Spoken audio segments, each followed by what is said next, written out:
না, মানুষ মনে করে যে আমি বড় দানশীল, আমি বড় দানশীল। তাবুকের যুদ্ধের সময় নবীজি বললেন যে রোমানদের সঙ্গে যুদ্ধ হবে, তোমাদের কাছে যার কাছে যা যা আছে সব মাল সামান এনে জোগাড় করো। সবাই যার যার সামর্থ্য অনুযায়ী তার ধন সম্পদ এনে নবীর দরবারে এনে হাজির করলো। মহিলারা নাকের ফুল কানের দুল পর্যন্ত এনে নবীর দরবারে হাজির করছে। এবার হজরতে ওমর রাদিয়াল্লাহু তাআলা আনহু, উসমান রাদিয়াল্লাহু তাআলা আনহু, আলী রাদিয়াল্লাহু তাআলা আনহু, বিভিন্ন সাহাবায়ে কিরাম যার যার সামর্থ্য অনুযায়ী কেউ তার সম্পদ 3 ভাগের 1 ভাগ, কেউ 3 ভাগের 2 ভাগ, কেউ 4 ভাগের 1 ভাগ, কেউ 5 ভাগের 1 ভাগ সম্পদের নবীর সামনে হাজির করলেন। সবাই মনে করলেন যে আজকে মনে হয় আমরাই আবু বকরের চাইতে বেশি দানশীল হয়ে যাব।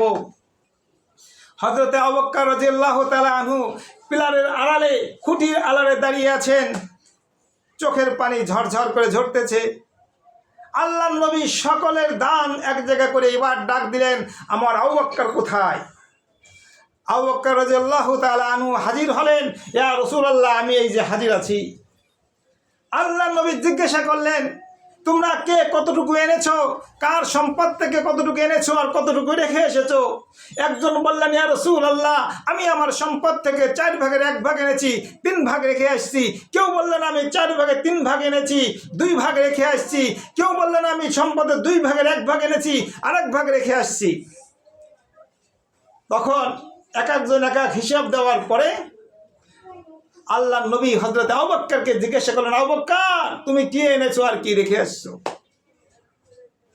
হযরত আবু বকর বললেন, ইয়া রাসূলুল্লাহ, জাগতিক সম্পদ বলতে যা যা বোঝায় সমস্ত সম্পদ আপনার দরবারে এনে হাজির করে দিয়েছি। বাড়িতে আল্লাহর রাসূল ছাড়া আর কিছুই নাই। বলেন না সুবহানাল্লাহ। সমস্ত সম্পদ হযরত আবু বকরের বাড়ি যা ছিল সব নিয়ে আসছেন, আল্লাহ রসুলকে বাড়িতে রেখে আসছে। সাহাবায়ে কেরাম দেখলেন আবু বকরের সাথে তো কোনোভাবেই পারা যায় না। ও মুহতারাম হাজিরিন, দিনকে তো এইভাবেই ভালোবাসতে হবে। নিজের জীবনের চেয়ে, নিজের ধন সম্পদের চেয়ে, নিজের ছেলে মেয়ের চেয়ে, আত্মস্বজনের চেয়ে সবার চাইতে বেশি প্রাধান্য দিতে হবে দিনকে। এজন্য বলা হয়েছে দিন হলো আসল, দিন হলো প্রধান।